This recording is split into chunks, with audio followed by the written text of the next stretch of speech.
Some people move through life feeling like they were built differently. Not better. Not worse. Just different. Like everyone around them is reading from a script they were never given. Like they experience emotions a little deeper, think a little harder, and feel a little more alone, even in a crowded room. If that sentence just landed somewhere in your chest, keep watching. Because what you're about to discover isn't just interesting psychology. It might be the most accurate description of who you are that you've ever heard.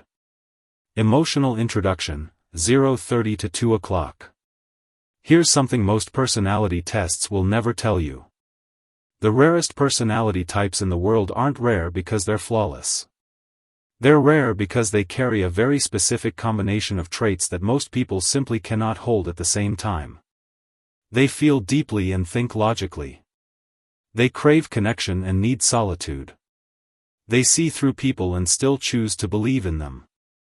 That tension, that beautiful, exhausting tension, is the signature of a truly rare mind. Psychology has spent decades trying to understand why certain people seem to operate on a completely different frequency. And what researchers keep finding, again and again, is that it's not about IQ scores or personality labels. It's about how these individuals process the world. And most of them? They've spent most of their lives thinking something was wrong with them. Today, we're going to change that. Here are 7 things that people with the rarest personality type in the world quietly do, things they often don't even realize make them extraordinary. Sign number 1, 2 to 6 o'clock. You feel other people's emotions as if they were your own, and it quietly exhausts you. Let me paint you a picture. You walk into a room and within seconds, without anyone saying a single word, you know something is off. The energy is tense. Someone is hurting. Something unsaid is hanging in the air like smoke. And while everyone else is laughing and making small talk, you're sitting there absorbing it all, carrying feelings that don't even belong to you. Most people call this being too sensitive. Psychology calls it something very different. What you're experiencing is a form of high emotional attunement. Your nervous system is wired to pick up on micro-expressions, tonal shifts, body language, and emotional undercurrents that the average person filters out entirely. Think about it. When someone tells you they're fine, do you believe them? Probably not. Because some part of you, some quiet, perceptive part, already knows the truth. This is both a gift and a weight. The gift is that you connect with people on a level most will never experience. People feel seen around you. They tell you things they've never told anyone else. There's something about your presence that communicates, I will not judge you. But the weight is real too. After social interactions, even good ones, you often feel drained. Like you've been running an emotional marathon that nobody else could see. You need time alone not because you dislike people, but because you've been feeling for them the entire time. Deep down, what you've always been searching for is someone who does the same for you. And that? That is rarer than you know. Sign number 2, 6 to 9:30. You have conversations in your head that are more interesting than most conversations in real life. Here's something people with rare personalities almost never admit out loud. They're often bored. Not lazy bored. Not disinterested bored. But deeply, genuinely understimulated by the surface-level conversations that seem to satisfy everyone else. While others talk about what happened on TV, you're thinking about why people do what they do. While others debate small things, you're quietly wondering about consciousness, meaning, purpose, the kind of questions that don't have clean answers but feel impossible to ignore. You've probably been told you think too much. What they really mean is, you think differently. Psychology has a name for this. It's called intellectual restlessness. And it's one of the most consistent traits found in people with rare, complex personality structures. The mind simply won't stay still. It reaches, questions, connects dots, challenges assumptions, even at 2 a.m. when all you want to do is sleep. And here's what makes this fascinating. This inner world you've built, the conversations, the theories, the imagined scenarios. It's not escapism. It's processing. Your mind is constantly working to make sense of a world that often feels chaotic, contradictory, and emotionally loud. The problem is that most people around you can't follow where your mind goes. So you've learned to edit yourself. To simplify. To hold back the full version of your thoughts because you've seen people's eyes glaze over when you really start talking. That loneliness, the loneliness of a mind that doesn't have a place to fully land, that's something almost every rare personality type carries quietly inside them. Sign number 3, 930 to 1300 hours. You have an unusually powerful sense of when something is wrong, even before you have evidence. Some people call it a gut feeling. Others call it intuition. But what you experience goes deeper than that. It's a knowing.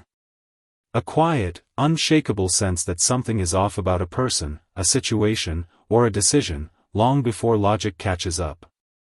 And the painful thing is, you've often been right. Looking back over your life, you can probably point to moments where you knew something, ignored it because you couldn't explain it, and later watched it unfold exactly as you feared. What's happening psychologically here is remarkable. Your brain is running a continuous background scan. It's processing thousands of data points, inconsistencies in what people say versus how they say it, patterns that don't add up, emotional energy that doesn't match the surface behavior, and synthesizing all of it into what feels like a feeling. It's not magic. It's pattern recognition operating at a level most people never access. But here's the tragic part. Because our culture worships logic and evidence, people with this kind of intuition are constantly told to ignore it. To stop being paranoid. To give people the benefit of the doubt. To wait for proof. And so they do. They override their own intelligence. They silence that internal alarm. And then they get hurt. If you've spent years dismissing your own intuition because no one else around you seemed to feel what you were feeling, that ends today. Your instincts are not anxiety.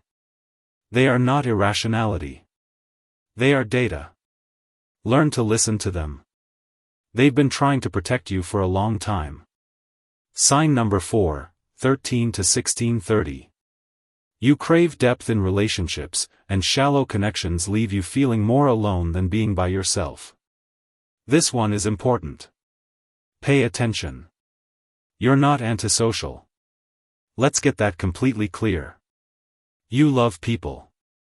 You find people fascinating. You want connection more than almost anything.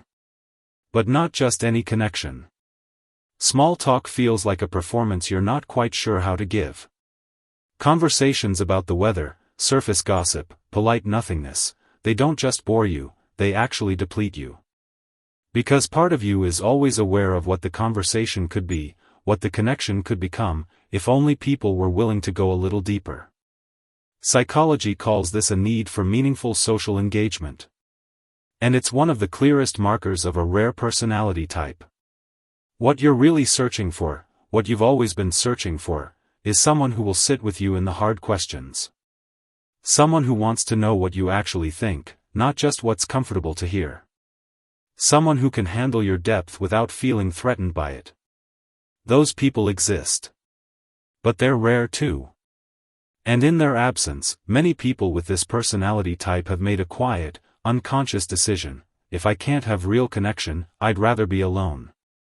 Which is why you've probably walked away from relationships, friendships, and social circles that looked perfectly fine from the outside, but felt completely hollow on the inside. You weren't being difficult. You weren't being demanding. You were being honest about what you actually need. Most people never get that honest with themselves. You do. And that takes more courage than most people realize. Sign number 5, 1630 to 2000 hours. You hold yourself to a standard that you would never hold anyone else to. This one runs deep. Think about how you treat the people you care about when they make mistakes. You're probably patient, compassionate, understanding. You can see their perspective. You give them grace. Now think about how you treat yourself. That same compassion? It almost completely disappears. When you make a mistake, you don't just feel bad about it. You analyze it. You replay it. You build a case against yourself that would hold up in court. You find every angle from which you could have done better, been enough. This isn't perfectionism in the shallow sense. This is something deeper, a standard of integrity, authenticity, and self-expectation that is genuinely extraordinary. And it comes from something real. You care. You care about doing the right thing, being a good person, living in a way that's aligned with your values. But somewhere along the way, caring turned into condemning. Psychology refers to this pattern as self-directed harsh evaluation, and it's deeply common in rare personality types who have internalized the message, often from very early in life, that who they are is not quite enough. Maybe someone told you that you were too much. Too emotional. Too intense. Too difficult. And some part of you decided to fix that. To smooth those edges. To become easier to handle. What you lost in the process was permission to simply be human. Here is what the psychology actually says: the same depth that makes you hard on yourself is the exact thing that makes you extraordinary. The two are inseparable. You cannot have one without the other. The work, the real work, is learning to turn even a fraction of that compassion inward. Sign number 6, 20 to 23:30. You feel things in layers, and you've rarely found the words to explain what's happening inside you. Most people feel one thing at a time. You feel everything at once. You can be happy and grieving simultaneously. Grateful and quietly anxious. At peace and somehow still unsatisfied. And when someone asks you, "How are you?" the honest answer is so layered, so complex, so much, that you look at them and say, "I'm fine." Because where would you even begin? This is called emotional complexity, and it is one of the rarest and most psychologically sophisticated traits a person can carry. What it means is that your emotional world doesn't operate in black and white. It operates in an entire spectrum of color that most people genuinely cannot perceive. You don't just experience emotions, you experience them. Fully. In your body, in your thoughts, in your memories, in your imagination of what could have been. This is why art hits you differently. A piece of music can unlock something inside you that no conversation ever could. A film can leave you sitting in silence for 10 minutes, processing something you can't quite name. A single sentence in a book can feel like it was written specifically for you, for this exact moment in your life. That's not sensitivity. That's resonance. Your interior life is richer and more complex than almost anyone around you understands. And carrying that richness alone, without someone to share it with, is one of the quietest, heaviest forms of loneliness there is. But here is the truth that rarely gets said. The depth you carry is not a burden you were given by accident. It is the very thing that will allow you, when the time comes, to create, to love, to lead, and to heal in ways that genuinely change the people around you. Sign number 7, 23:30 to 27:00. You've always felt like you were meant for something, but you've never been able to fully explain what. This is the one that keeps you up at night. Not anxiety, exactly. Not ambition in the conventional sense. It's quieter than both of those. It's a persistent, low hum beneath everything, a sense that there is something you are supposed to do, something you are supposed to become, and that every ordinary day you spend not moving toward it is a day slightly out of alignment with who you really are. You can't fully articulate it. If someone asked you what it is, you'd probably struggle to answer. But it's there. It's always been there. Psychology describes this as a heightened sense of teleological self-awareness, an intuitive belief that one's life has direction and purpose beyond what is immediately visible. It's found disproportionately in individuals with rare, complex psychological profiles. But here's what most people with this feeling don't realize. That sense of purpose? It's not a fantasy. It's not narcissism. It's not delusion. It's information. It's your psychology pointing you towards something real, something that is woven into your specific combination of traits, your specific way of experiencing the world, your specific wounds and gifts and questions. The tragedy is that most people with this feeling spend years, sometimes entire lifetimes, waiting. Waiting for clarity. Waiting for permission. Waiting for someone to see what they sense about themselves and confirm it. The clarity rarely comes first. The movement does. And every single sign we've talked about today, your emotional depth, your intuition, your hunger for meaning, your inability to settle for the surface of things, these are not obstacles standing between you and your purpose. They are your purpose. The question is whether you'll finally start trusting them. Deep Reflection Section, 27:00 to 29:30. Let's slow down for a moment. Because if you've been watching this far, something in you recognized itself. And I want to sit with that for a second before we close. Most people go through their entire lives being slightly misunderstood. They adjust. They adapt. They learn to fit into versions of themselves that are smaller, quieter, more manageable for the people around them. And they call that growth. But it isn't growth. It's compression.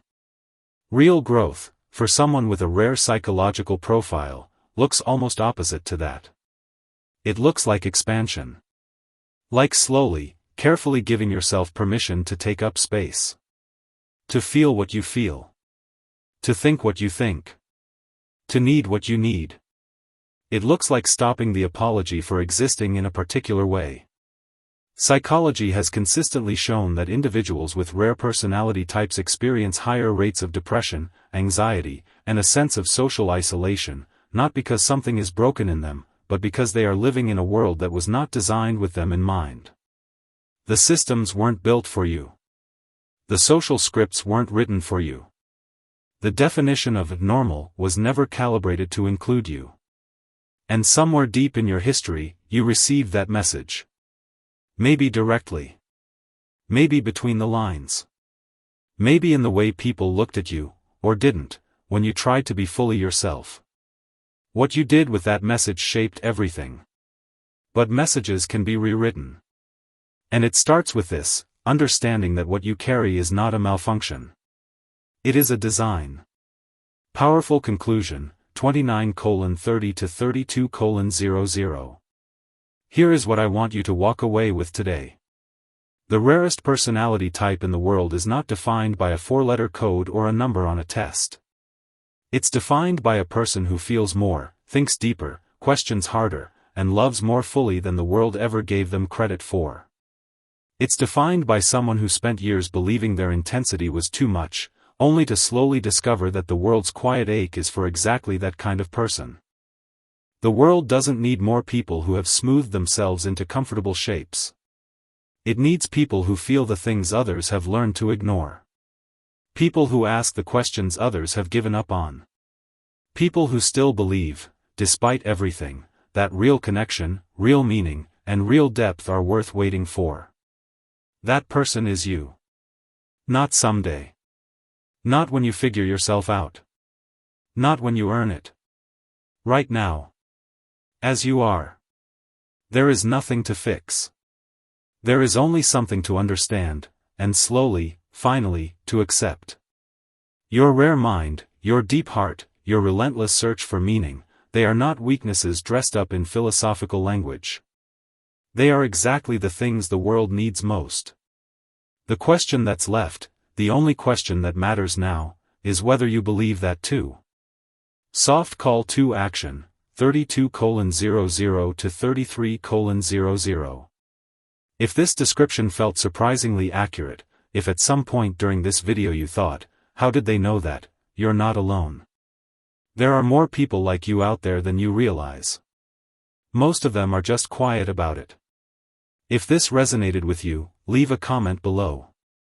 Tell us which sign hit closest to home. You might be surprised how many people respond with same.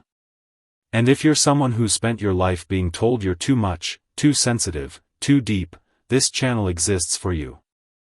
We explore psychology, self-discovery, and the hidden inner worlds that most people are too busy to notice. If that sounds like where you belong, you already know what to do.